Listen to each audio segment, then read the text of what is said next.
I said, could you tell me if they told you anything in reference why they are coming? Now, this particular point has never been published in no paper, brought out any kind of conferences of any kind, whether on radio or TV, never been published in any book. And by this you can clinch the story whether it's true or not. And this guy out of a clear sky hits. And a man that has no education, not how he ever went to school, he's tried to now put his little kids through school, but I don't think himself had any education. And he hits it. Well, I said, well, that's it. I can't question no more, because no man on earth would know this unless he made a contact. Because there is a certain thing that happened in 46 prior to the visitation of flying saucers to this earth in volume. There's been a record of them for the ages. Every year, a certain number were seen that were taken for this or that for something else. Only when Kenneth Arnold came along, that's when he named them flying saucers. And from there on. But prior to Kenneth Arnold, something happened in this country that our military did that nobody knows, that due to that particular phase of act, the flying saucers begin to increase in numbers and have been increasing ever since. See? Nobody knows that, what that was. And I wouldn't have known it had it not been four scientists. One from Harvard, we got their names in our guest book that when everybody said I owned the restaurant, I never owned it. You lived there. Miss Wells is the owner of the restaurant, sold it when I was in Toronto. I own this piece of ground, yes, this is an acre. But there was nothing on it but the shack there, see? So, when that restaurant was operating there, these four men come in and told me just exactly what happened. No Harvard, one Yale, and I forget where the other two professors were from. We sat for hours and talked about it. Even then I didn't believe anything except that it was strange the way the thing happened. But just what might be the result in the end out of it, nobody even speculated on it. But it was very strange. And to this day I haven't heard exactly what the outcome as a whole has been. But the increase of the saucers is one of the outcomes, because from that day on they kept on increasing. And they've been increasing all the time. There's a lot more behind this than we realize. A lot more. And then on top of that, you see, which was a fairly well-known knowledge today in reference why they're observing the Earth, not because we're doing this or that anymore, that is minor. But Admiral Byrd went to Little America prior to war, we know that. And when he come back and reported there was ice and snow up there, and left his camp, and later when he returned he couldn't find it, see? It was snowed in, iced in. Yet in 46 he went there, and he brought a report back saying that ice and snow was thawing, rivers and lakes were forming, and green vegetation here and there should begin to show its head.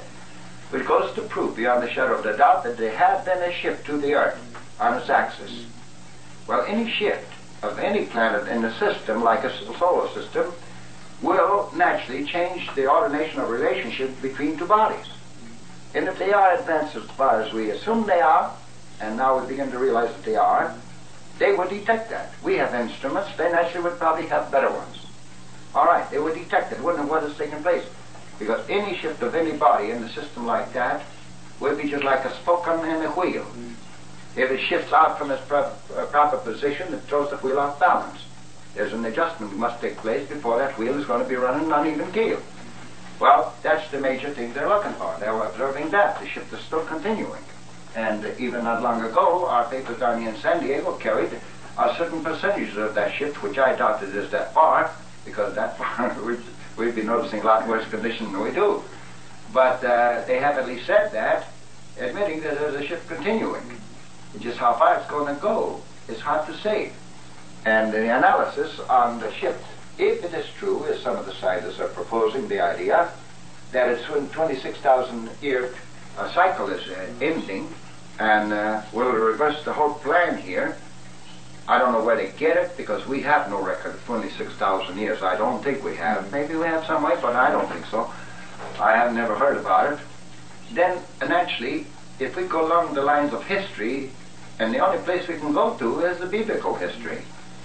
Well, in the history there, and we take a Noah's flood into consideration on that base, that's the only thing we can bank on. Well, we do know that the firmament was heavy, what they call the overcast today. After that flood, there was a steady cast of clouds where the sun had not been seen for years and years. Well, Naturally, if a soil is waterlogged, it's going to take a long time to evaporate, and all that evaporation is going to create clouds in there. And you go back to that type of a history, you will find that they have lived long life at that time, say around 1,000 years, Methuselah supposed to have been. Well, we do know that the cosmic ray, as science tells us today, does carry the gamma ray with it. And the gamma ray is not healthy for any human body. And if you go back to that history, when that firmament so-called burned away, as the fog burns away, it's from there on that you can trace how the span of light began to descend. Yeah. So it shows a pretty good indication there just what might be happening if this is the same condition should come up on us again. If the Earth is shifting, it may shift to a position that finally will tilt into one quarter of it go underwater, the other quarter that's been 70-some odd thousand years underwater will come up. And actually would restore the same condition that existed after Noah's time, which is a firmament again, as they call it then, and it'd be an ice age in the extreme part of that section, while in the territory that remains dry will become a tropical situation, see? And cloud formations that would steadily over the earth then, that existed then, would no doubt in my mind, would produce what we might call a healthy situation. And the gamma ray is the deadly ray that causes us to go down, because it would be filtered through the cloud system, which it was before. That's only but logic. That's only speculating on what can take place. And yet, most of us scientists that do come out along that line seem it'll go all the way. But just when? Yeah. Maybe 5 minutes, 5 hours, or 5,000 years from now. But it is moving that way. Now, did you get a cigarette? Yeah, sure. It is, right? Sir, I got cigarettes in here. Is that the same? Is this the same thing now that Mr. Van Tassel talks about? These polar flips. This. I'll be honest with you. I don't know what Van Tassel is talking about. I really don't. He's got a square moon and all that stuff, which doesn't make sense. The unfortunate part in this whole situation is that so many of those fellows are trying to throw the thing into some occult field, which just doesn't belong to really nobody. It belongs to the world if it belongs to anybody. It's the whole world is affected, and that's why I can't go along with any of those fellows. Van Tassel, and of course now this Fry is, he doesn't go along with that too much, does he, or does he? Well, he didn't at first, but on this convention that day when he talked there, he had a tendency to swing their way. So I don't know what's the score. I see. I didn't. I just held to the ground and let it stay there. That's where it belonged. Although I could have got into the other field, because I have been confronted with a man, might be called a topsman, of the Bishop of Canterbury, right here in that chair. Come down here to find out what the relationships are in reference to religion. That's their major idea. I've been confronted on the same grounds with the Catholics. I've been confronted on the same grounds with the Christ Council of Churches. So they are interested, see, and they think it's urgent. They really do, at least what they have said. So I do know that all the peoples are interested in the situation. And I do know, regardless how much fun we try to make out of the deal, there's no fun in it. It's more serious than we realize. Because we can trace it back a little bit. Those things have happened before. And as I have an article there, Dr. Hubble admitted in '52 in Philadelphia to a philosophical society that we have already discovered between 1 to 3 sextillion what we call stars commonly. And he admits in there, point blank, that's with the 100-inch, point blank, that there must be duplicates of our Earth somewhere out there with the same climate, same minerals, same everything. He tells you that much. See? And then he goes on and calculates these 1 to 3 sextillion bodies out there, telling you point blank again that they're all made up apparently of the same type of mineral that Mother Earth has. If we take chemistry into consideration, which we must, I do acknowledge God. I believe there's a supreme being governs the whole thing. No man can deny that because he's subject unto some powers all the time. Okay, so we acknowledge that part. But we also can go back and say that this Earth has its beginning sometime too, as it's going to have its ending, as any form has. So all we can do is speculate on. We weren't here to see it when it happened. Well, we have a pretty good idea as how it might have happened. And that might, so long as it's logical and sensible, it can prove its point to a certain extent. We do know that space is full of space debris. Particles of dust are flying through space constantly. We could not take a ship out from here 25,000 miles per hour to the moon without being sandpapered. Yeah. We know that. All right. Those particles are minute, cannot be seen by a naked eye. Yet sometime, somewhere, they must in some way or another associated with one another. Once two particles associated with one another, what happens? They have all taken on a different law by weight. They become the masters of all singulars out there and begin to attract onto themselves, just like one flake of snow, if it fell and started rolling quickly instead of dropping laying there, but start rolling over the snow that's fallen. By the time it got to a block or two, it'd be a massive ball. Each time it gets bigger, the compression towards the center would be greater. See? All right. You might visualize it the same way in the making of the Earth. Well, in those minute particles must have been everything. Like we say, there must have been a potential or a seed for a blade of grass to later be grown out of that body. The worm and things like that must have been there in a minute form, or it couldn't have never grown, chemically speaking. So once the thing solidified in that manner, which took maybe thousands and millions of years to do before it became a size ball like we know the Earth to be, combustion through compression must take place in the center of the Earth. That's why they say the Earth is hot in the center. Well, naturally, softest elements, so to speak, like metals, softest elements will begin to melt first under the lightest heat.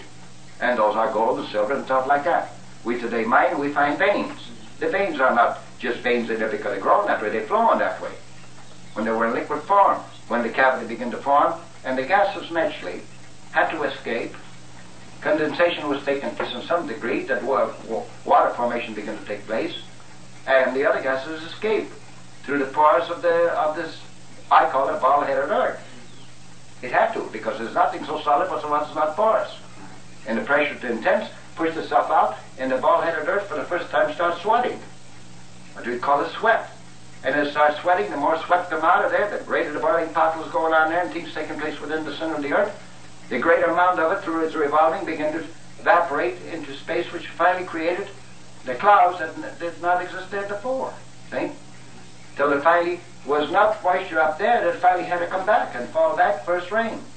And even the evidence are showing here that the dinosaur, which was in the early days, the vegetarian, was a big monster that eat up tons upon tons of vegetation per day. You have to do that. And in order to keep the atmosphere clear from poison. If all of that had fallen back to decay, our atmosphere would have been poisoned, not suitable for human beings. But after it's mild down and got to normalcy, then notice the dinosaur vanishes and the smaller animals come in when things begin to take on order. That's the only way I can see this whole thing has happened. And it happened the same way on other planets. Then we take our Earth into consideration, see what it has reproduced. All right, we take a system, like a solar system of ours, isolated from the rest of space. Like we isolate an ocean from an ocean. Anything that's born within that system then must be born of the same elements. Then it should reproduce like our planet did. Our planet is only minor one in comparison to the others. So if ours reproduced what it did, the others must have reproduced alike. The society are set up in a situation in there. Sure, we have such conditions in this world. We have conditions in this world. We find that some part of the world, civilization, has learned certain things and they're tops in it. While another one is doing something else and they're tops in it. We have learned what we have learned and became the tops in the world, mechanically and advanced beyond all the nations of the world. See? Yet it's one same world. You might lay that out into a system of planets the same way. So there'll be some advanced ahead of us, some maybe not as far as us. We're not the poorest, but we're not the best either. See? You got to look at the picture straight. And we ourselves are actually planning to go to the planet Mars or Venus. And I am sure that if we are blessed without a war for a while, say for the next 10 years, that we will do it. Well, I'm firmly convinced. Yeah, well, we will do it. We're almost on top of it now.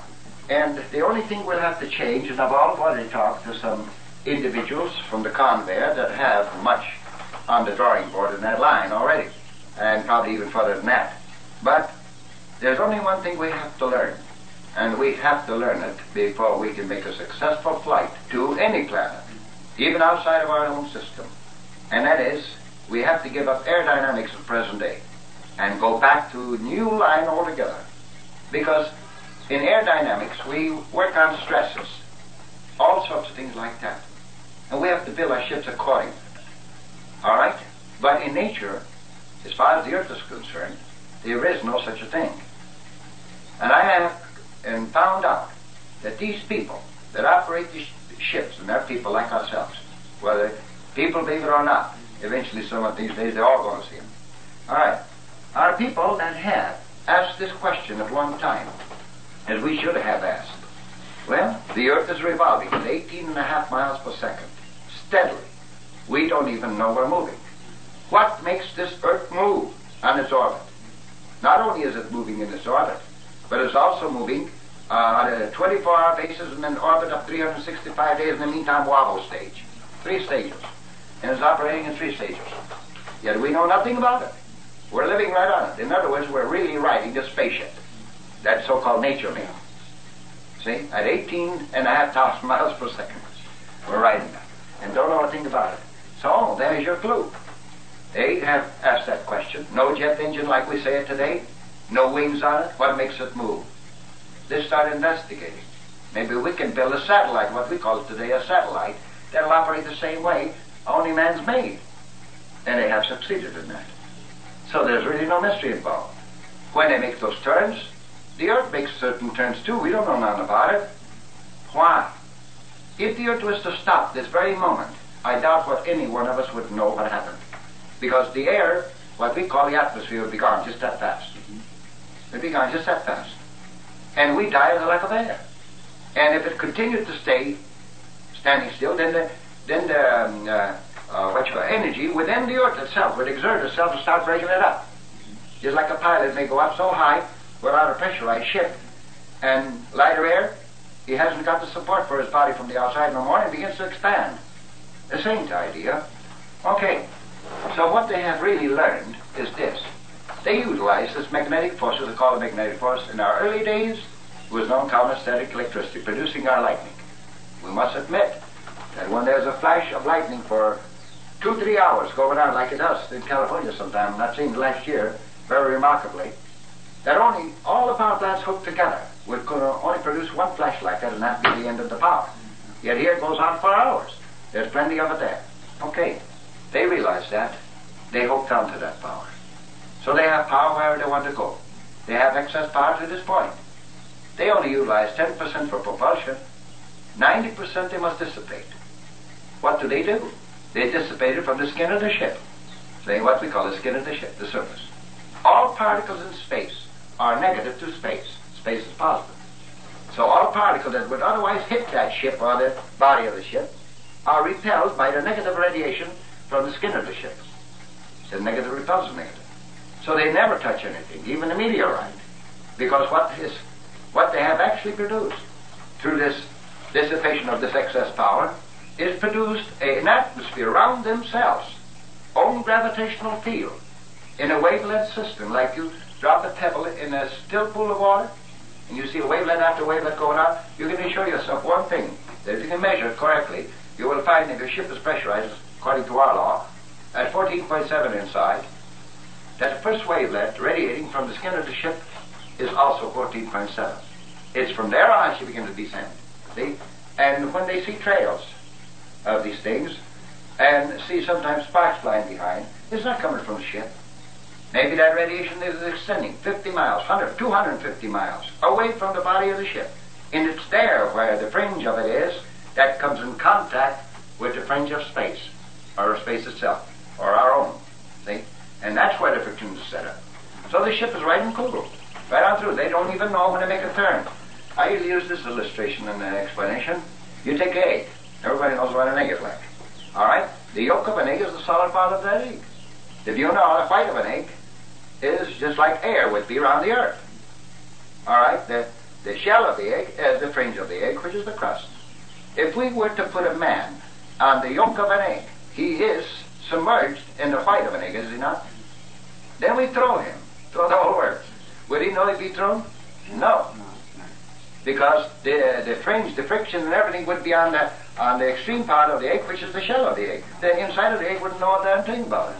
Well, that's just what exactly they done, which the Earth is doing every day. You see? This idea, the thing that I've always wondered about on this is the shape of these saucers. Why the saucer shape? What do they? You see, they don't have to make a turn. I see. In other words, their ball-type landing gears, as they call them, or they've been called, are only landing gears in emergency. They are actually condensers for condensing static electricity. And static electricity, we already know in a military setup that once you load a ball, hollow ball with static electricity, the darn things start floating up. See? All right. So they're condensers. The ship, they can cut one off of the other. See? Whichever they cut off, that's the way the ship is going to go. I see. They don't have to make a turn as we do with an R automobile or our ships. They just swing either go this way, that way, or this way, that way. It doesn't make no difference. To us, it looks as if they make right angle turns, but they don't. I see. They really don't. It is very funny. You see, Captain Mantell got caught. He wouldn't have never got hurt had the ship been a fuselage alone without the wings. Because you like taking 2 bars of magnets. I think I've got some magnets here. I'll show you. Yeah. And 2 bars of magnets. They're both alike. So they attract just like that. That's what would have happened. But having a wing, you were caught this way, start twisting the wing. You got caught in this power that was radiating, protecting the major ship. This radiation they're all talking about, repelling force. He got pulled in by the wing and started twisting. Well, once the wing got caught, the whole thing started breaking up. The wing was the first thing would break off. That's where that trouble was. Otherwise, if he had a fuselage or cigar-shaped type ship or anything like that, it would have just come together like the 2 bars do, and nothing would have happened. Because they can do that very easily. They really, you might say, didn't mean to harm nobody. He just didn't know it, and he got in too close, like we used to hit supersonic walls before we know how to penetrate them. It was not a supersonic wall that wanted to kill us. Yeah. We just didn't know any better. We didn't see it. Yeah. And that's what happened there. But you see, the thing is running in parallel lines all the time. Anything that comes in this way, towards center especially of a ship, because the center part is positive. See? You see your magnets, if you take your magnets, they radiate from the ends towards center. Some all the way around.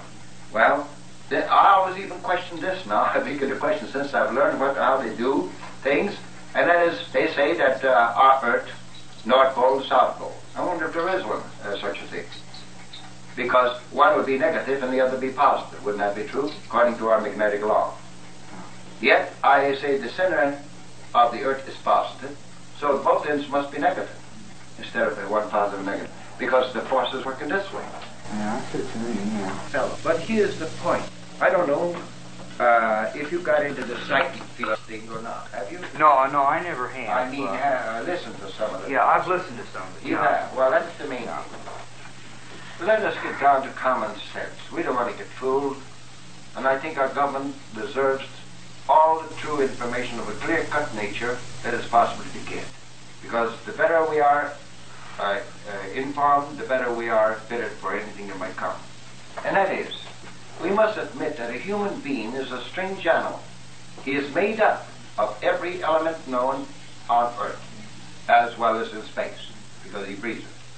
Therefore, he would automatically be a potential for feeling or vibrations or frequencies that alert him to certain conditions from the lowest stage of mineral action to the highest stage of intelligence. Would that? Mm-hmm. All right, now. That would then call for quite a study of our oneself to be able to tell definitely is from what angle he's getting his information, from what source. Yeah. That we have not done. Then you cannot, as much as you would like to support everybody, you just can't do it. So long as you know that the individual has not been so alerted that he is a potential for such cases. Yeah. Right? Well, the only thing that I read Williamson's book, I read parts of it, and the only thing that I truthfully didn't like in the book was his business about the Ouija board. That's it. That's another one. I have always heard, although I can say with pride today that at the convention, Lady Betty Stone came up, and she says to me, George, we've been playing around with the Ouija board. I says, forget it, drop it. You can go even nuts on it. I said it right to her. Drop it. You've got to learn things more, know more about things before you can even start tackling it. I'm not denying it. Every person has a right of their own, and I'm not taking any right from you or anything like that, but you don't know enough about it. Let it alone. You can get in much confusion and get yourself in a mess that you won't know where you're at. Dr. Williamson stood right by me, and he says, yes, drop it. He says, if I had listened to George, I wouldn't have gotten in the mess either. I now realize what he tried to tell me. Yeah.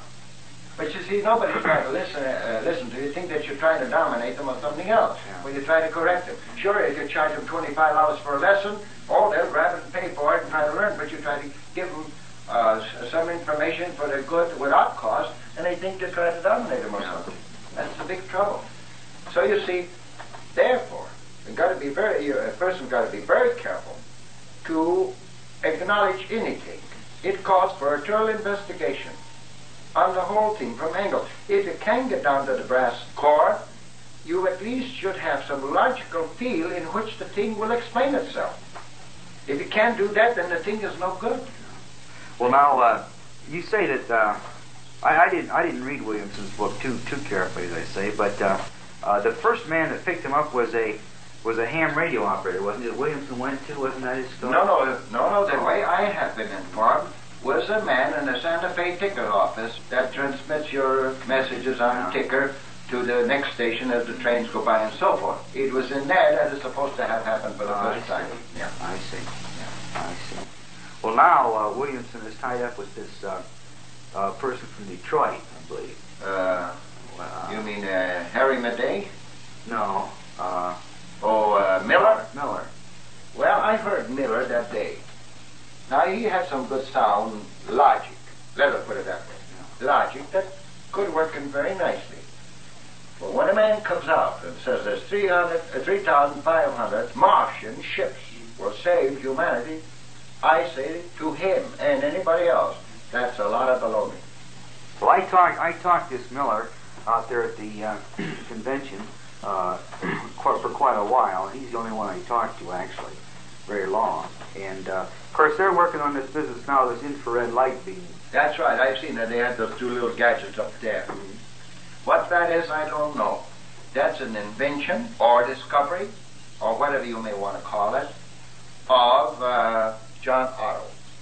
In some way or another, I don't know anything about it, but John Otto picked it up on some great magazine at one time, published, and it was in there. That part, I don't know whether it's true or not. That's what I have heard. But this infrared machine, I don't know how it works, what the results are supposed to be, or anything. That's my own analysis. If the thing was that good, our government would be long using it. Because we have technicians, I'll tell you boys something, and guided missile men, I'm not mentioning their names. I never mention names of men in any government field. The only time I mention names is to you when I wrote you and sent the pictures when you were at the base by Mr. Thompson. He told me to use his name. Thompson, yeah. But otherwise I don't mention names at all. But I had 4 guided missile top men of California that interviewed me on a question of this nature. How come these spaceships can go through an atomic cloud where I had the explosion and not be affected? I said, how was I to know? Well, we know you know. Well, I said, the only way a man would know would be being in one of those ships to know just what takes place.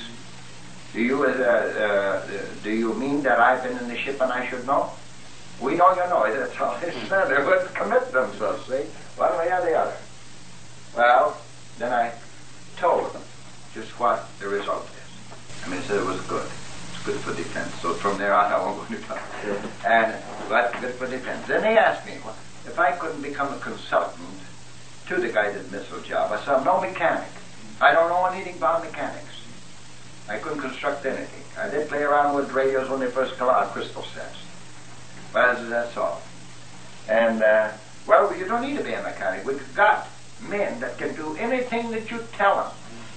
So I do know that we have men that can do most anything. See? All right. We got men that will do anything that you tell them. All we do, want your ideas. I said, that calls for wages, doesn't it, dear? I don't want to become a wage earner from the government side, because if I did, I couldn't be talking like I'm talking now. I said, I know that. I put in quite a bit of time in the service myself. I know how it works. So I said, I won't get tangled up there. But I'll give any information that the government wants free, without charge. That's right. But I do know, as they told me, that anything that we might conceive mentally, that sounds logical, can be done. We have mechanics to be able to do it. So from that angle, I would say, if this infrared machine that they have got is as good as all of that, then we'd have a better one. You see, I'm not condemning the situation. I'm only analyzing to see the inferiority that might be in there, or something that might be up to par. Okay? So I give them the benefit of the doubt as far as it'll go, but you just can't go to work and build up on something that really is nothing.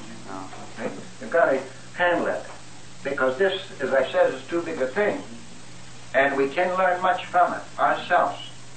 And as I say, once we learn the method of operation, and we do know that our oil is going to run out someday, and other types of things, we'll have to resort to something. We do know that man is always seeking new outlets, new adventure, and all of that. And today he's set himself even beyond the saucer question, that he eventually will be traveling space and visiting other planets. And to do that, we have to find a solution, because while we may sacrifice few men in our trials, we can't keep on sacrificing all men all the time. We have to find a solution by which it'll be safe. Well, what on this, I had two questions I picked up here while you were talking. One was, when we go to these other planets, say we go to Mars, for example, or Venus, what's our reception going to be there? I mean, Our reception is going to be good, provided we don't have no armaments. I see. Well, why haven't these people actually physically landed here? Well, not try to colonize, let's say, but try to go out and, well, what would we do if we? Well, now maybe they've done this. Now maybe this is maybe I'm answering my own question here. But the thing that we do if we go to Mars, we're going to probably pick up samples of the air and samples of the ground and various things like that. I would guess. Well, I've been informed they have done that. They have done this, I see. In Canada, when I was in Canada last year, the information was received. First, I received the information by mail before I left there for Canada. So I didn't mention these men's names either. One man was doing a war, top man in the Air Force. And the other two were businessmen. And they have a little plot or land, acreage, and the weekends they go out and play around that way for their relaxation. There's a lake not far from there, and this happened on the lake. And the ship come down, and the people talked to these men. The other fellow, one businessman there, on the other hand, was having this little tractor, as he puts it, had a little disc, and he was playing around, cutting around. It was getting dark. He wanted to finish a piece. He saw this thing coming in, he said, but he didn't pay no attention until his tractor died. Shut it off for him that way. And finally, he come down and talked to him. Well, in each case, they picked up soil, leaves, and water, and things like that. The same thing that you just got through saying we would do. They've done that same thing. And, of course, after the information came out, when I was lecturing there at Massey Hall in Toronto, there was a mob of people there. The place was loaded. They tell me always not to use the word loaded, because if I go to England and you say loaded, they think you're drunk. Well, anyway, so just as I got through lecturing and already through the question period, and about ready to break up, there was a lady there that had me on a radio station too, very nice person. And when three men come up on the stage also, and one tapped me on the shoulder and he says, I'm so-and-so and so-and-so. They finally got to the point that they didn't give a darn whether the public knew or they didn't. They got out and made themselves known to the public. They're the ones I was talking about that has happened in Canada. So this lady took them up right away. Next day, I guess after I left, they had them on the radio.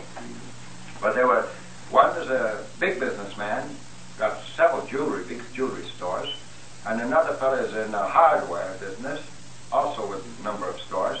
And this man of the Air Force that was in the head of the Air Force in Canada doing the careful as to what they're going to say or hurt their business. Yet, after it come out, that body come right out, and they repeated the same thing. They says, yes, they picked up soil and this and that. They were very friendly. There was no armament on the ships of any kind or anything like that. Well, that's I had another question on. I was listening so hard I forgot what my question was.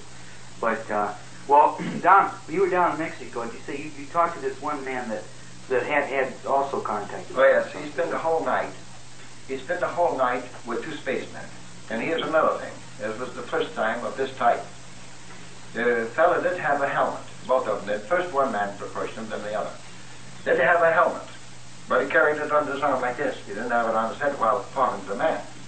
Only time he put it on his head, which like our pilots would probably do the same thing, because it had little things on the side, he noticed, and a little small antenna on the helmet, which must have been a communication helmet, that's all. While in flight, had it on his head to come in to be in contact with his mothership or whoever he was in contact with, but not while on the ground. There's another thing that was different than any place else that was told there, right to the government officials, because he was brought in there. And it had a belt. Now, the man had a belt too, but I'd never seen anything luminous in it at the time. Maybe he has. I've never seen it yet. But this fella had his belt, and maybe that's when they used it. They're almost identical like this. And what really happened, there was a lot of water there, and it was muddy, slushy. So they walked to the ship, and him following. He was sinking in mud up to his ankles and above, while they weren't. But the belt was glowing. I see. In other words, acted as a levitator, yeah. See? And that's what he thought it did, because he didn't have it, so he saw him. But they didn't. And when they got on, they asked him to go on the ship. He was frightened. He thought it was family. He didn't know what might happen to him. But when they got on the flange of the ship, see? The flange was down, that's the crown. Before they get into the cabin is translucent and transparent. That's why it gives off all those different colors, because inside of the ship they have nothing but graphs, no needlework. All graphs in the color system. See, various zigzag forms. One different shade, different operations of their ship, different colors go on. And that should be in translucent or transparent dome will reflect that color, and that's where you get your changes of color. So he saw all of that in there, and when they stepped up on this flange to get into the ship, he noticed that there wasn't a drop of mud or anything, debris left at all on the flange, and the flange was as shiny as a mirror. So this belt here must have been used for just walking right over the mud instead of on it. That was the oddest part of this whole thing there. I suppose that you've been asked this question 20,000 times in the past, but why doesn't somebody bring back something? I have a letter right here. I have a piece of metal. It's not metal, it's a slack. I walked up to the ship because I had other contacts. I walked up to the ship, and I was very much surprised because on the first contact, it's a mental impression, because when they have no telephone system to tell you where they want to see you. So they establish a mental communion with you, because every human being has a different frequency. There's no two alike. So when you get it from a person, you know it's coming from them again, because it's identical in the way it alerts you. All right. So on the second contact, brought up to the ship there, he started talking English. I was very much disturbed because he wouldn't talk English to me in the beginning. So I thought, well, I don't know what this trick is. So I can say a few words in Polish. I'm Polish from my father's side. And so I said, please, right back in Polish. So it made no difference. And this boy down here in Mexico was talking to in Spanish. He was playing around with something as he was melting something. He had a little crucible. And it was hot, you could see it was hot, and all that. And he threw some of the slack down. So I fixed it up and put it in the handkerchief. It was pretty warm, not hot enough to burn, but warm. I put it in the hanky and started sticking in my coat pocket. He said to me, he said, what are you going to do with that? I said, well, it's a mineral of your planet, isn't it? Whatever you were doing, yes, but it's no different than your Earth. The composition is the same. The only difference that they have, if there's any difference at all, is the difference of alloys. But the minerals will be the same. I said, they laugh at you. But I said, I'll take it anyway. So I brought some. Very little of it, but I brought some home with me. So when Desmond Leslie was here, I gave him a little piece. Oh, about a piece this size. To take with him. Well, he had it already blessed by the Pope. When he was in Rome, but at least when he writes me. But anyway, but here I get a letter. Since I was in Mexico, while I was in Mexico, I get a letter down here that he had it analyzed by the British military. And and it tells in there what it is, and there's some elements in there that are not unknown to this world. I see. Do you want to get that letter? Let's see. Read that part. Very interesting to see that. Yeah. Are you not going to talk? No, I'll tell you what I'll do. While you're... One thing I learned, meanwhile, the Air Secretary gave the little fragment to their top specialist without telling them what it was. A very long analytical report has now been made. It is marked restricted. But I have obtained a clearance to send you a copy, which I shall have made next time my secretary comes in. Briefly, though, the fragment is mainly commercial aluminum with traces of iron and other elements. It was fused at around 1,000 degrees centigrade and has some silicate on it, no doubt, through contact with the sands when hot. But there are tiny grains of some unknown substance which so far has not been analyzable. They consider that it could not have been a moving part, as it is not a strong enough metal for anything requiring stress, tension, or friction. That's how they made the analysis. See? Very interesting. Well, I have received some of that. now our scientists say, from spectrum analysis of these different planets and the atmosphere of these different planets, that, well, I don't know, I can't keep straight, but one of them has a carbon dioxide. Yeah, Venus. Yeah. Well, I'll tell you, we reason along that line. We're not going to hurt them, or we're not going to try to discredit them. Yeah, right. But just reason along the line. Spectrum is a wonderful thing, wonderful invention. You can put it on a piece right here and actually know the weakness of your iron or anything that you might want to analyze. That's very good. But since astronomers also admit that space is full of called space debris, meteorites, particles of dust, as we stated before, and gas pockets of all sorts, let us then say that there's 60 million miles distance between us and planet Venus. We're going to register all of that before we hit the target. Yeah. Since we don't know what percentages of interference there is between us and that body, how are we going to give a correct answer? I see what you You see? Right. So therefore, what they say, like the monoxide gas on Venus, could have registered anywhere in between. Yeah, between. And being a layer there all the time, anytime they tried, and no matter how many times they get the same answer. Yeah. See? We will not know the truth until we have, and I think we are working along that line, invent what I call electronic stick that can go out foot by foot into outer space and register each foot separately, and then register all of that, then hit the target. Then deduct all the interference that's been registered prior to the hitting the target, and we have exact percentages, and then we can actually know what's on the planet. See? So that's the only answer we have, and then we're working along that line. And I think, according to my information from France, I have a paper on it in French, and also a letter. There's an instrument in France going into operation this month, coming month. And it's a different instrument than what we have down here, like the 200-inch. It's electronic type. They don't say what it actually is like, but it costs 1/10 of what this one costs. And actually, as they are speculating on at the moment, that will give us the answer on the conditions of each planet. That will give us the answer on the forest, water, and everything else upon the planets or bodies that we might hit as well. They say in the course of 2 years, if it works out that they are planning, that if there was a show going on planet Venus, they could transmit it to our present TV sets. That's how good the instrument is supposed to be, or they're speculating on it to be. See? That will be something. But you see, our instruments are good so far as they go. Well, we do know that even the 100-inch telescope down here only goes out 1 billion light years. And 1 billion light years in the universe that has no beginning or an ending is really nothing. Not very far, that's right. That's right. Because, like people say, well, there must be an end someplace. Well, let us say there was an end. There is something supporting that end which is greater than the end itself. Yeah. And so it goes on that way. You could argue that for now till doomsday. And I think the word eternity expresses it very well. So you see, that's where our astronomy is today. See, for instance, we sometimes ignore, and this is an unfortunate part, we ignore people that hadn't had much education, exclude them totally from any important job.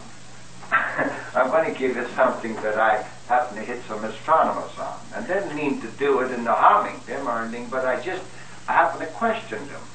And I said, now gentlemen, the 48-inch telescope on Mount Palomar down here is endeavoring to make an atlas of the sky, something that had never been done for the Geographic Society.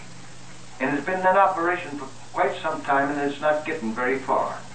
And yet this is the finest instrument ever made.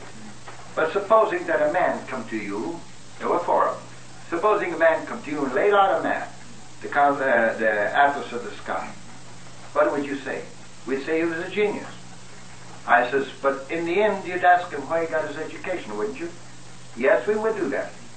Supposing he told you he could write his own name, what would you say then?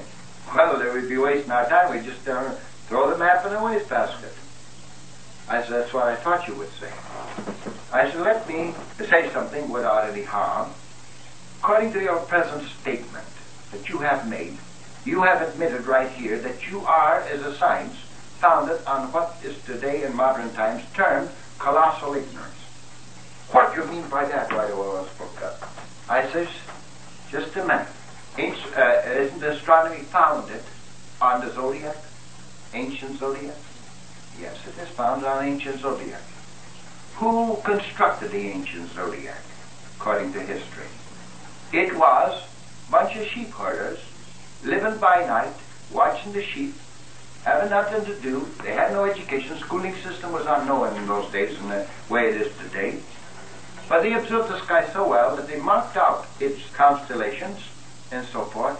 And of course, anybody can make a mark like a circle and a cross and name it, if they know what they're doing.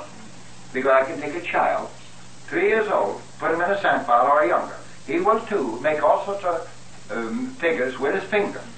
And if he wanted to name them for symbology, for symbolizing this or that, he could do it. And that's what these fellows done. That's the best they could do. Yet to this day, you have not disproved them wrong. You're founded on them. Yet in modern times, because you got so far ahead of the natural laws, you would condemn a man because he had no education, and it'd be impossible for him to get something like that. Yet on the first hand, you admitted he was a genius. That's right. I says, let's get down, I says, to basis of some common sense, and work from a common sense angle, and we make it somewhere. I said to them that. They didn't say a word to that. Yeah. And that's about the situation. Yeah. Just like I say, I really tell you to God's truth, my heart is aching for a lot of the scientists in the United States that are good men. Good men. The heart and soul is of the United States is in their being. All right, and in the States. Okay. Yet, I tell you, we import foreign scientists, give them the run of their works, and they become virtual gods among our science, while our science are ignored. Yeah. Let me ask you this question, and I've said it to a bunch of reporters in San Francisco. Who built up the United States to the greatness that it is today? Was our own men, our own forefathers. And the evidence are outstanding that we were desirous, truthful, forward-going peoples. Because we have gone beyond all the rest of the world. Now, if these foreign scientists are smart, why didn't they go beyond us? Yeah. Then why ignore our own? And they have been ignored. Yeah. For foreign names. Yeah, that's unfortunately is true. A foreign name in science seems to mean an awful lot to a lot of people. I don't exactly understand. And just like some wealthy lady marries a baron or a baroness or something like that, right away something. Yeah, that's right. You see, that's our unfortunate side, I think. I might say right here too that as far as space platform is concerned, well, there's a man. I got the magazine someplace. I can give you his name. He's a scientist, German scientist, that works under von Braun and others. And when Collier's magazine published the first article on space platform, didn't find it the second one. I read them both. I didn't like it. I don't like it today. Because of this. At that time, they said it cost $4 billion. Wally later on this game too. And we could build a spaceship with less money than that and go to the real space platform, which would be the moon. So this fellow was sent up with the magazine, put his name on the front cover and all, to ask my opinion. So I hid it. But I was to write my opinion to the Collier's magazine. which I did. I have the script here. And I give my reasons for not liking the idea of a space platform. And so on and so forth, and explain it in various angles, which is nothing but the truth in the center. Well, they finally kept it for 6 months, and they sent back and it says that everything that's passed on in reference to space platform is passed by this committee, Von Braun and Walilay and others, Riddell and others. Well, that's all right. But I told them in this script this: why build a space platform? While we're building a space platform, Russia could be building a ship. Then as she's moving towards the moon, she could drop a small egg on us, and where are we? While she's at the moon. Why not build a ship and go to the moon and get a real space platform? That's what I really told him. Of course, I explained the different angles of it, and so forth and so on. Of course, that was a little bit to my truth, and we could build a spaceship for a lot less money. We have the means. We even have could build a spaceship without this excess power, and still make the moon without being sandpapered to pieces, to tissue paper. Because it was 1950 when Commander Edwards of the U.S. Navy come up and asked me.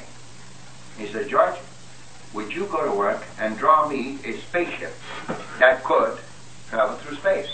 I said, yes. I'm not much of a drawer, but I can draw what I can. He said, that's all you have to do, get the rest of it. Now, what they done with that, I don't know. But anyway, I even constructed a spaceship then with a spacing. We had several skins on the ship, see? And each skin would be spaced 4 inches for certain reasons, and your air ducts in there and all of that. Ship inside could be maintained at a proper temperature, and at the same time, all the friction would be to the outside. Of course, there'd be several skins. Maybe then 1 skin or 2 would be sandpapered down, but the rest would be all right. It was different than the rocket system.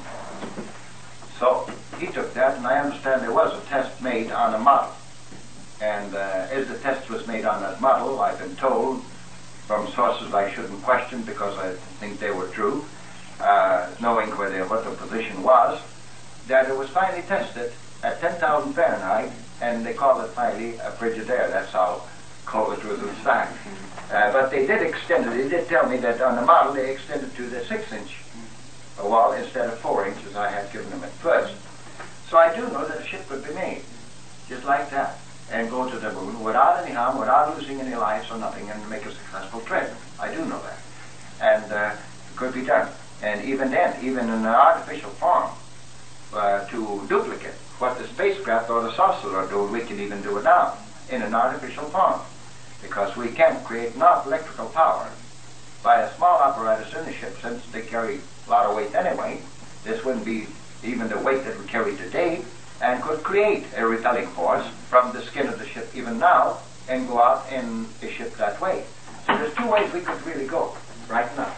And so I told him, I said, I don't believe in the space platform at all when we have these opportunities to go really to the moon directly and be on a real space platform. Okay. You say you've made contacts since the one in your book, since the one out. Oh yeah, I made several of them. That's what the second book is made up of. I see. So, I made several of them. And that's I might recall this again. That's how, in other words, I've been watched pretty well, I guess, at least I think I am. Due to the fact that these missile men, which are big boys, they're experts in their line, have asked me the question that they did. How come that these spaceships can go through an atomic cloud right after the explosion without being affected? How were I to know, unless they knew I had been in the ship and would have the opportunity to know how it's done? I asked them that question. They didn't confirm it or deny it. But they insisted that I knew, which I finally told them, what really takes place. And that they could understand. They had a mathematician right there. And mathematically they figured it out and it was correct. It should work. And it was all done for the purpose of defense. So you see, they must have known, they must watch things pretty close, because they couldn't have not come up and be so point blank, saying that you should know. How would I know unless I'd be in the ship to see how it does work? Well, now one other thing here, too. Of course, I've heard quite a bit about around the country about various things. Did you say a while ago that you had some of your photographs that you'd taken had been developed by machine? Well, Oh, we got one of those booklets, haven't we? You mean tested, the biometric analysis? Tested biometric analysis by Archer's Court in England. No, this isn't what I was referring to. I mean, it may be. It may be. This may I be think the that's the answer only to my one. question. That's yeah. the only one. Now, the Duke, not the Duke, Oxford University asked for pictures too. They've got a machine like that too. First, we were told that they want $100 for a picture for analysis of that type. And we didn't send them anything, because heck, I had no $100 to send them for a picture. What the hell? So there's Archer's Court, Williamson place, did the job without cost. They want to know it for themselves. Well, then after they did it, then the Oxford writes me and wants pictures without cost to do the same thing. But the machine's supposed to do something like this. They take a picture that was not handled. What happened? You see, this is how we know. First they wrote for a picture, and we picked up any old picture down there that people have handled them. Send them on. Well, they put them in the machine, and they told us, it's quite a machine. They told us, a lady at this and that age, that height, and this color, handle these pictures. A man of this and that. See, we can't use them. They knew exactly to the teeth. In cinema, that's what we did. And that's the analysis out of that. I see.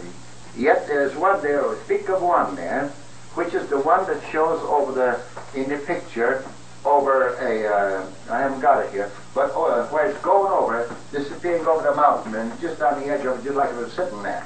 Well, that one there, they said that the register stone. Well, they would register stone mineral in it because it's been so close in the combination of magnetic influence with lens. I see.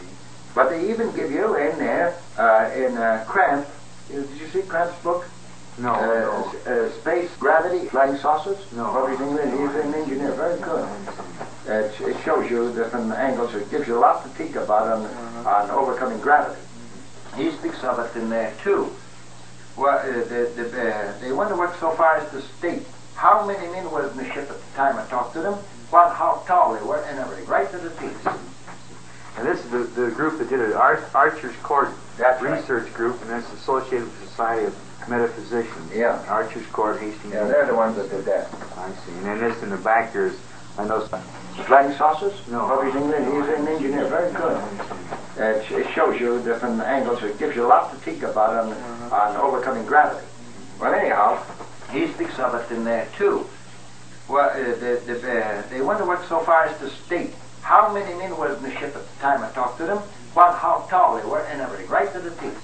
And this is the group that did it, Archer's Court Research right. Group, and that's associated with the Society of Metaphysicians. Yeah. Archer's Court, Hastings. Yeah, they're the ones that did that. I see. And then this in the back, there's, I know this book can be obtained through the Occult Sciences Library Service in Philadelphia. Yeah, they got all that stuff in there. I see. But the University of Oxford is the one that's playing with it, and now we're looking forward to the analysis. See when you photograph a ship too close.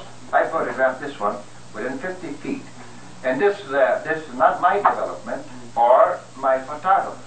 This picture was developed by the Phoenix Gazette, and immediately when they brought it out, they said this picture was close to an X-ray machine. That's how magnetic influence, that close by range, effectively. You look at it. You see, you can see the outline, balls and all of that, the ball ending and all of that, but it's distorted badly. Whoops, I'm mixed up here. Yeah, oh, yeah. I see. We have already ourselves have come in to put a good knowledge to ourselves.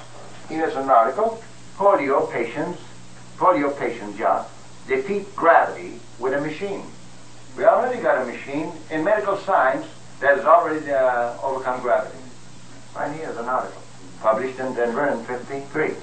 There's quite a series of articles in Aviation. Thank you. In Aviation Week magazine here about Glenn. 52. Somewhere along. What you call what do you call those drawing cartoons? Illustrators, see? Because there he shows what the ship looked like. Here he draws the map. This is where the landing took place. I see. Gives you the exact map to follow up on, and then he gives you some more here. These are another landing here, landing there, landing. See, these marks are all landings. Yes. And the other marks, the green ones in the center, are where they've been visited and where they've been seen. So he's got 3 landings here in Argentina. I see. That we've heard very little about in this country. I do a lot of stuff, you'd be amazed. From all parts of the world. That's very interesting. I sure hope I put that thing on there right. Let me check this. Well, I realize that this is a big thing. I never, even while I was working in the Air Force, I never realized what a big thing this was and the interest in it. It just never fails to amaze me. The interest will never fall anymore. Tell you why. Supposing the flying saucer vanished out of the sky completely. The minds of men, world over, skeptics and believers alike, have been risen from ground to the sky. They'll be looking to the sky for their next venture. Well, I know, as I say, it's just been amazing. I've had people call me. I'll tell you an interesting little thing that I ran into here recently on this thing was this business of an odor, a real sharp, pungent odor connected with it. Well, look, it's not such a mystery when you look at this way. Of course, this is what happens. You've heard in Air Force, you got those reports, where sometimes there'd be something fall to earth and they find in a jelly form. Yeah. All compositions made up, in some way or another, they have a certain amount of sulfur in them. Whether on Earth here, where we make up, you take rubber and things like that, got a certain amount of sulfur in them. In every case, this was always said that there was sulfur-like odor and ozone-like odor.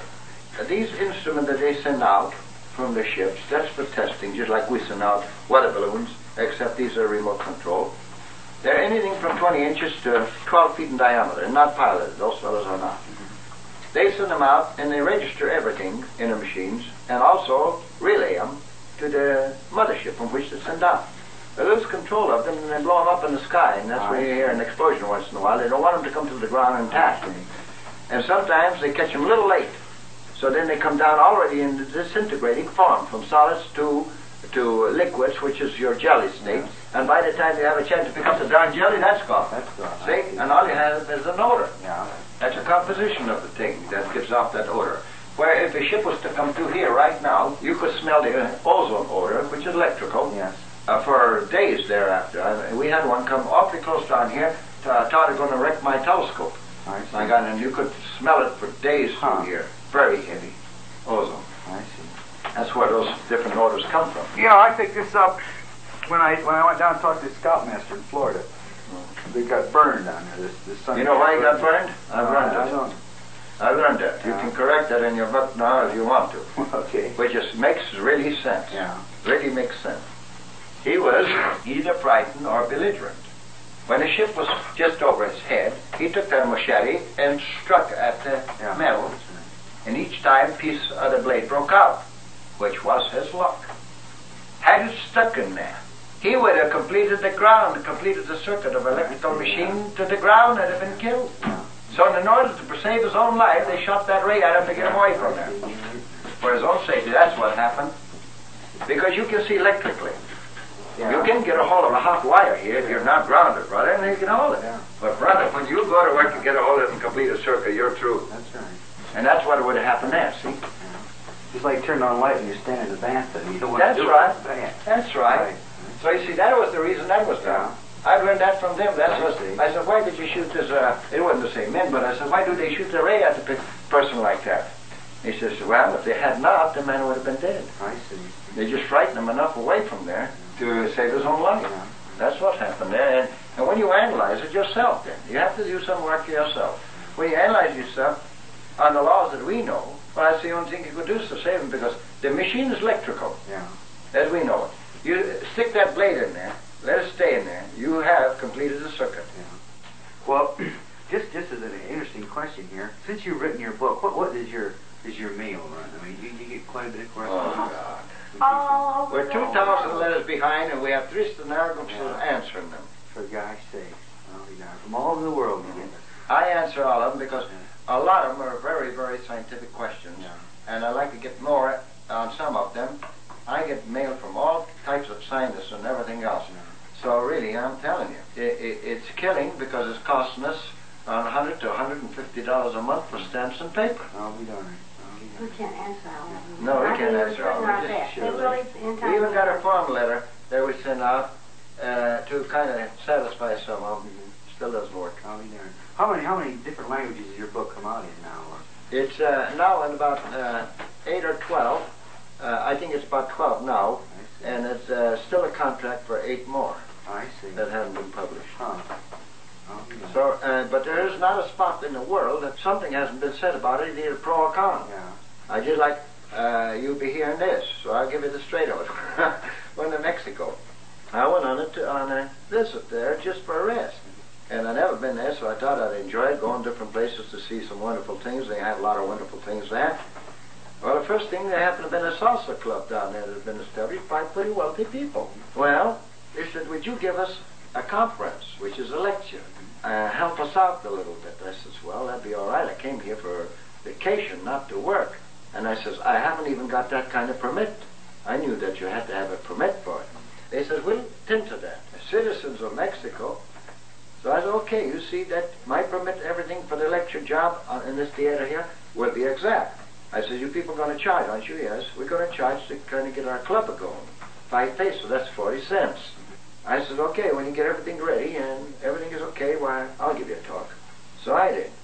First thing, the papers, there's a funny setup in Mexico that way. When a reporter comes to see you, or what he calls press conference, you can give him all the drinks you want. He can get cockeyed drunk and eats and everything else. He still wants 25 or 30 pesos on the side.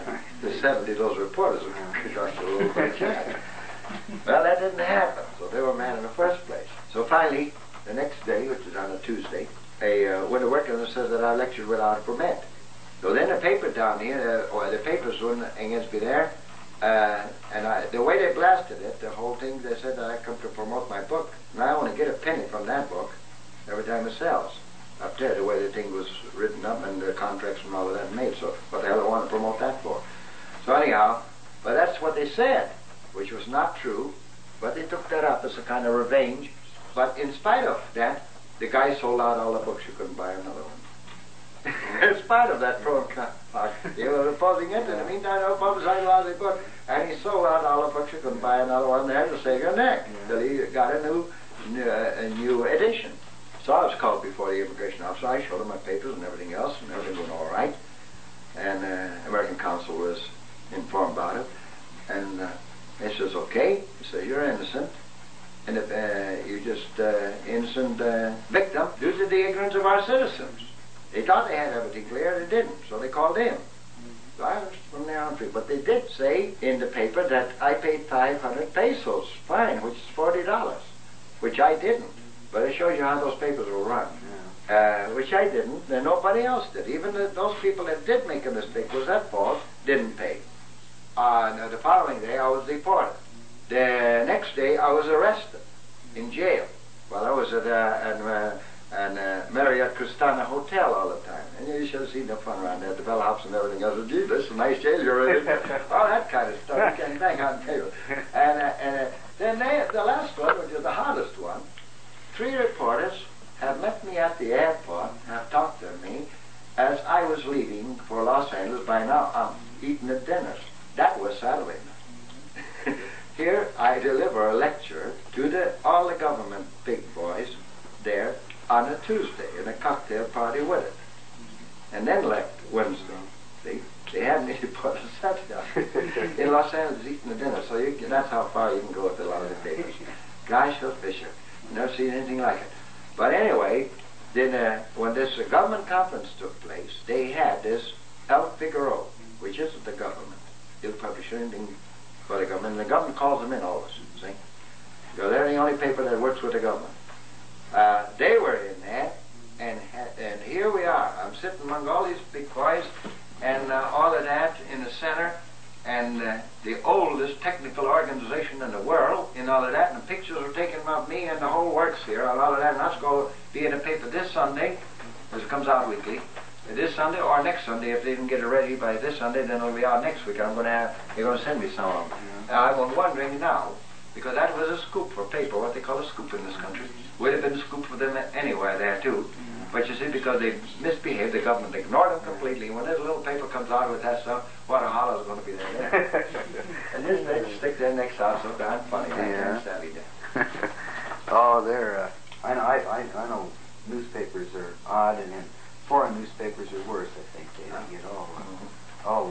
asked some of the newspaper outfitters, what sort of a journalist school do you go to? Well, a journalist school. You learn all about journalism. I said, it must be pretty doggone bad because you've been sensible before. You at least adhere to points, but now you don't. You misconstrued everything. You never give the thing straight anymore. Oh, golly. I asked some reporters down in San Francisco, down there, and by the way, this gentleman, you might know him, everybody was shaking in their boots, thinking that he might come up there, shut the lecture off of the U.S. Ordinance Department. And he says to me, he says, George, don't worry. He says, we can't support you in point blank outside, but he says, I'll tell you one thing. The Air Force and the Army is behind you. This fella here, maybe you know him. No. You know? No, I don't believe I know him. No, I know him. San Francisco Ordinance District. Yeah. Yeah, no, I know the San Francisco Ordinance District, but I don't have the name of the gentleman right Well, there. this is the man that Yeah. No. And it's very nice. But anyhow, I said to the reporters then, I said, now look, who are you working for, Russia or United States? I said, all the publicity you have given to Russia, if she had to buy that darn publicity here, she would have been broke long ago. Yeah. That's very true. I says, and I says, you follow the technique too.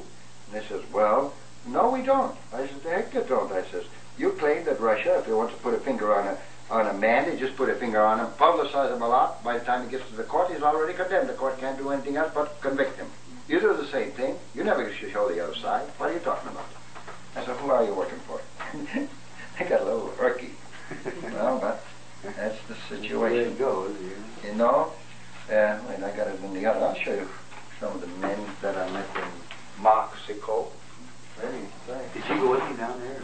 You didn't get to It's really nice, I'm telling you, beautiful. Yeah. The weather is marvelous. Of course, they're expecting rain season now for the next 3 months. But it was beautiful. At night you sleep with just one sheet. Huh. Beautiful, very even climate. Yeah. I've never been there before, but I really like it. I've Well, never been there either. here's the gentlemen, some of them right here that you can read who they were, and here I got some private cards of theirs, and I even got a pass to go any place I want in Mexico, government, arsenals, anything. Yeah. Director of Federal Electorate or something. My Spanish is absolutely Yeah. worthless. Vice President Association. And that's Navy and Army and astronomy, Yeah. Air Force. Very interesting. Here's some of the cards. Gosman, that's the fellow that was a translator for me that you saw in the picture. The federal man. And this the pass. This is this fellow next to the president. That's his pass, see? Yeah. I can take that card any place in Mexico, go to any federal building or any place else. They really treat you nice, don't you? You see, they all have a federal stamp on there. And even a private address is given to me. No, I've met around a lot of nice people. And this fella is a man. What's in general? This is in English. Yeah. Them are the people that are responsible for the lecture that the rest was messed up. I see. They should have known better, people in that position. But it really, it brought a lot of things that I wouldn't have learned otherwise had it not been a mistake made. So I've really learned wonderful things there. Well, Jim, when Jim went to South America, where was it? Someplace you lost your shot record, and they had to give you shots all over again before they let him into. Oh yeah, it was in Panama. In Panama. Uh-huh. He had to take all these smallpox shots over again a week after he'd taken them. Well, you've got to be vaccinated going to Mexico. Going in is not bad. It's coming back. Be very careful. Yeah. You got to be vaccinated. Yeah. No, I've never been to Mexico. Well, of course, I've been across the border. I'm telling you, you'll be amazed more than anything. And it isn't bad. Look, I was there 14 days. It cost $129. Of course, the girls picked me up at the airport this time coming in. Otherwise, it would have been $3. It would have been $132. That's round trip. That's a bus trip from Hotel Grand to the airport, Tijuana, and back again, and the transportation on DC 6. That's the best plane to go. A nice trip. It's 5.5 hours. And this is I left here at 4 o'clock in the afternoon, so naturally went over partly daylight setup, and then dark. They serve you chicken dinner on the ship. And all the cocktails of any type you want. Beer, anything. Champagne, anything. They serve you right on through. Coming back, of course, I left there in the morning and arrived at 12 down here. And there's 2 hours difference. The trip is cheap, so that was $100 and let us say $32. And hotel room for all that time of 14 days, was 600 pesos, which is just a little over around $50 for 14 days. That's more than well, full 2 weeks. And you eat, well, you can buy the best kind of dinner, 4 or 5 course dinner for $1.40. I got a haircut there for 8 cents. See, 1 peso. Yeah. That's 8 cents. Yeah. Had my suit cleaned and pressed, and really wonderful job, better than you get it through here, with 8 cents, 1 peso. Thing like that, you see. You can live on it. You can take a couple of $100, go in there, live a month very nicely, and enjoy yourself. Yeah. See a lot of things. But what is the most amazing up there is the beautiful buildings, magnificent buildings, glass. There's one building down there is the greatest glass building in the world, the only one of its kind, all glass put here. And yet all the buildings are built on pillars, most of the new buildings, all modern, no two alike. And the pillars are that, concrete pillars are that big around, underneath 10 to 12 up to 20 feet off of the ground. And still they don't utilize that underneath. Engineering is really something. They don't utilize that. You would think they would maybe have it for a garage or parking cars or something. But most of them are along or something like that, nice park around it and so forth, and empty underneath. And here's these big pillars holding these buildings up. And they're 14, 20-story buildings. Yeah, amazing. On those pillars. I could never figure out why they do that. Maybe a party did say to me that the reason they do it, they got a ball-like socket in the ground, quite deep in the ground, and in case of an earthquake, they allow the building to go so far, and the socket catches it and throws it back. That may be it. But so many of them like that, all the new ones. And beautiful setups, no kidding. Did you get to travel out and see the various sites around? Oh, yes. I went to a place, I have some postcards here. This is what they call a floating god. Yes, I've heard of it. Oh, yeah. You heard about it? Floating god? I've heard of it. Yeah. Well, this is the postcard here. I see. It's weighted like that. Yeah. See? I see. Here's the bridges like that over it and all of that. And went out to those places. You'd be riding in one of these. See, let's see, we can see a small one here. There's a small one there. Riding along these, maybe we can get a better one here, maybe. Boy, one person there. I think this one here. See, there's a small one. Yeah. One of them will come along, you know, about this narrow, and about as long as from here to that wall. And a woman would be kneeling down on her hunches there, sitting down on her hunches, and she'd be peddling flowers. See, selling flowers. Come right alongside the bigger ones, peddling flowers. Or a big one would come along with a whole band. They'll ask you to play, and they play, or any kind of orchestra you want. Next, you'll come along, well, jewelry or pocketbooks, and try to sell it to you. Just come right along there. And then the next one will come along, just a doggone little pad like this of plate on it and charcoal burning underneath, right in the boat, and down a little bitsy boat, and only that high, that deep. And she's kneeling down here. You can get a handbook, a steak, anything you want, right there, one side of the boat. And this in here, this part here, see, there's a part of a restaurant, and right down below here, right down where this light is, that's going way down. See, this is the upper floor. You come in from the top here, and you come in here, and then there's another big section, like there's a lot of tables. You can get a dinner in there for $1.25, all you can eat. And the soups are out of this world, I'm not kidding you. And then if you go down around here, there's steps going down there, and it's about 20 feet lower than this. And there's a big opening there. It's a regular volcanic cave, but it is. See, this is all volcanic. And it's all open to the side here, never closed up. And I guess when it rains, they just don't operate, that's all. And all the kitchens in those little smaller caves and so forth. But down here, where this light shines on, it gives you a funny feeling, because here's the Aztec dancers. They come out and dance on the platform, get to the music, and the light is shining right on them. It really makes a very odd setup. Very beautiful. That's near the pyramids. Those big pyramids. You go out to see the pyramids, and then the next thing you go down to this restaurant, a little ways from the pyramids is this restaurant. And then the university, what they call a university city, the biggest campus, university campus in the world, they say. And beautiful pictures, all this type of mosaic work on their buildings, library and all of that. Oh, it's beautiful. The stadium is the largest in the world. That's where they had all the doings, what they call Pan American. Pan American track meter. Yeah, that's where they had it. Yeah, I went there one day. And it's the biggest stadium in the world. Beautiful, I tell you. Hey, most of that stuff is built of lava. So they really got the goods up there, and they're really building up very modern and very artistic. They seem to, every time they build something, they build so much art with it. Art seems to be the predominant in the buildings and all of that. It's really beautiful. The people are very afraid as far as talking. They're kind of suspicious in their way, because an Indian is a character that way, even through here. He won't talk till he knows you well. Then when he opens up, he really talks. Jim lives with your best friend. Apaches for a couple of years, and he knows how they are. Yeah, well, it's about that same way you will find up there. Yet you go out in the outskirts there. Now, the government can't do nothing with those people at all. There are a bunch of Indians that are satisfied with one row of beans and one row of corn and one row of this for themselves, and that's all. And you look up on them as an awfully poor class of people. But they just don't want to be helped. Yeah, the government would help them there. Would like to develop, because Mexico is very low in its agriculture, and they'd like to develop the agriculture. They're striving for that. But the people won't do it. There's 33 million people in there, only about 7 million people that are doing anything. The rest of them are laying around, doing nothing. They just don't work. But it's really worth going in, I'm telling you. Mexico City is really beautiful. Plus the Acapulco and all through there is still more beautiful, but they're more or less our actual resort. And you see those doggone walls. Walls 14, 15, 20 feet high. Whole blocks encased in it. And some of them look kind of ugly. So guy, you get behind those walls. Beautiful homes and vegetation and everything else. Mansions. Well, I suppose we have better bodies more here. Most everybody talks English. You didn't have any trouble at all. No trouble at all. I don't understand a word in Spanish. I can't say a word in Spanish. And they got along fine. The only place is in the lecture, and then I had a translator. But otherwise, gosh, you can go any place.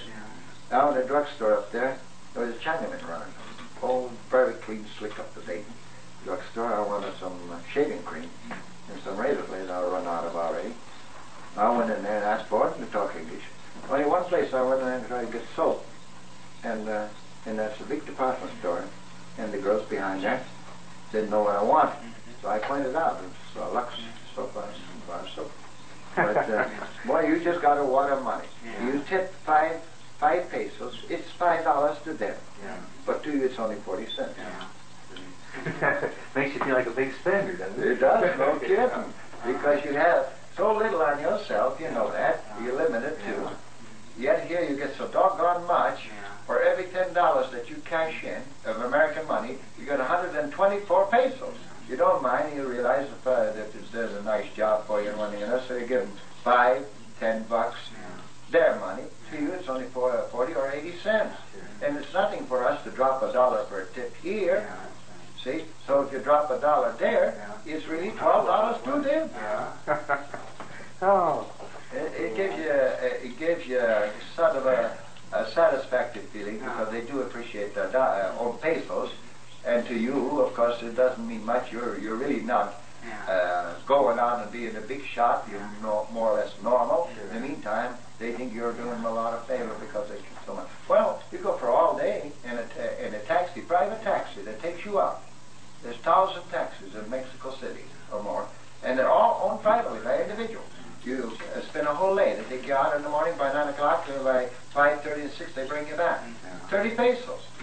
Well, yeah, I spent a year over in India during the war, and we all had our own private valets over there, our own men servants, you know. And that was real funny, too. We paid them $12 a month was all we paid them. And I had this kid, and they actually lived right outside your door. They slept on the ground right outside your door. And I got spoiled over there. My wife always kidding me about it. She'll say, well, you think you're still in India, you know, because they just waited on your hand and foot, you know. They do that same thing here.